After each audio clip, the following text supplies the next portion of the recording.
Sometimes as artists we don't have a teacher.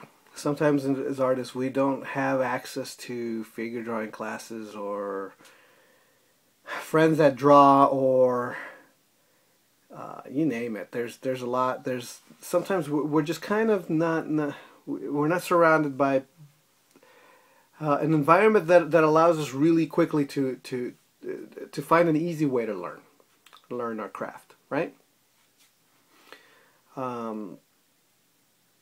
But there's still something you can do, and I'm going to talk to you about it in a moment.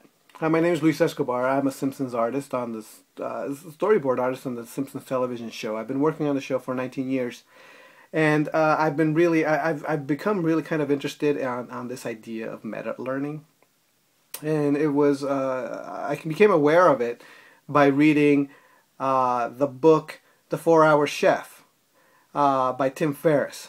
The 4-Hour Chef has a subtitle, and the subtitle is "The Simple Path to Cooking Like a Pro, Learning Anything."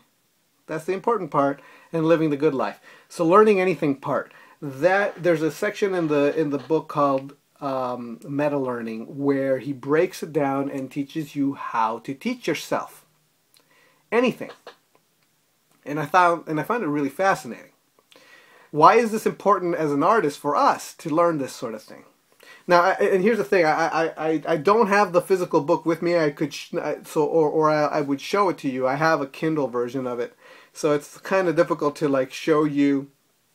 Here's my iPod. I mean, I could show you in my iPod. Here it is. I have the Kindle version of the book. I didn't want to do that, so I'll have an affiliate link down below so that you can link to it and click on it and see it. And I should have like some pictures of it or something. But anyway, the idea of meta learning is interesting because in a lot of ways it's the same sort of thing that you do when you want to teach somebody to draw. It teaches you how to break things down, how to study it so that you could break things down to a certain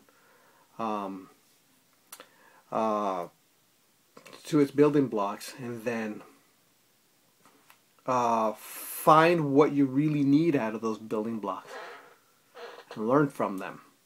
So that's one of the really big things that as an artist, if you don't have access to someone who's going to do that already for you, you're going to have to do it yourself. It would be a good idea to learn how to do it, right?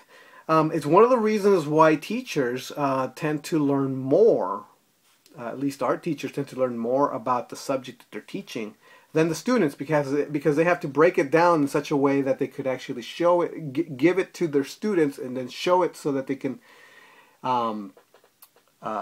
internalize what is being said and break it down into small size bites so that their students can learn it. And the process of doing that, the very process of doing that, is a learning experience, and it does help you learn stuff. And then after that, you just practice it and practice it and practice it. So I highly recommend getting the 4-Hour Chef for that reason, just to give you the first steps into this sort of mentality so that you can start learning and teaching yourself a better way to draw, how to draw it. If you don't have access to friends that could give you tips, if you don't have access to a mentor, if you don't have access to classes, right? I also recommend another book by the name of Game Frame, and I wish I knew I had the name of the author with me. But the reason I recommend that too is because it puts forth the proposition, this book puts forth the proposition that games are fun because we are learning something. We're learning to run and jump really quick. We're learning to control and shoot and jump and, you know, that sort of thing. Part of the fun of games is the slowly learning process of the game itself, and the best games have this thing called flow, where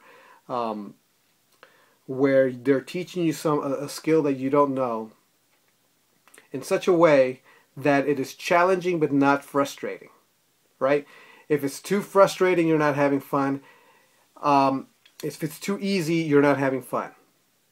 But when you get it just right between frustration and too easy, right in the middle is learning. That's when you're going somewhere, you're actually learning, right? If you could combine, that's one of the propositions of the book. But the main reason that book exists is to try to like gamify your life, find ways to make things that are dull a game, so that they're fun, so that they are motivating. So you can motivate yourself to do something. And that's one of the things that's very difficult. Even Tim Ferriss had this element in it, that you had to find a way to, what's the word? What did he say? It was incentivize yourself. But he didn't use incentivize. But it was basically that kind of a thing, where you put stakes. That's what it was. You put stakes. You set stakes for not doing what you're doing. Well, in a game, the stakes are not. Are you losing or stuff like that? You don't want to lose. You in the state of flow, you're motivated. You don't want to stop playing because, like, if you're playing Civilizations, want that one more turn, you know. That sort of thing. That's what you want. Games are really good at doing that, getting you into that thing. So if you learn that from the book Game Frame, and you read the book 4-Hour Chef, and then you kind of combine them, you might be able to find something there, right? That'll help you become a better artist even. And let you learn a lot of other things too. And it's fun, because learning is actually fun. So I just thought I'd mention that. I'm going to look up another book. I'm going to read it on habits, and a couple of other game design books and stuff. And now maybe I'll talk about those too, because I'm really into this kind of thing, and I've been trying in my life too. So. All right, so I just thought I'd give just my 2 cents here on these things. If you like, if you want to talk more about it, just leave a comment. Are you doing this in your life? Leave a comment. Sign up to my email newsletter. I do talk about a little bit of Simpsons stuff and my job and the different kinds of artwork that I've done, and I show you. It's not about me so much as it's not that I talk about me, but I just talk. I show you some of the behind the scenes artwork and from posters and different things like that have been done and are shown. That has done work that I kind of don't want to share publicly like this on a blog. All right, so. You might get inside stuff that's kind of like one in a lifetime. Then the email disappears, and then there's no more, right? So sign up to my newsletter, and then you'll get some of that. All right, so I guess I'll talk to you next week. All right, bye.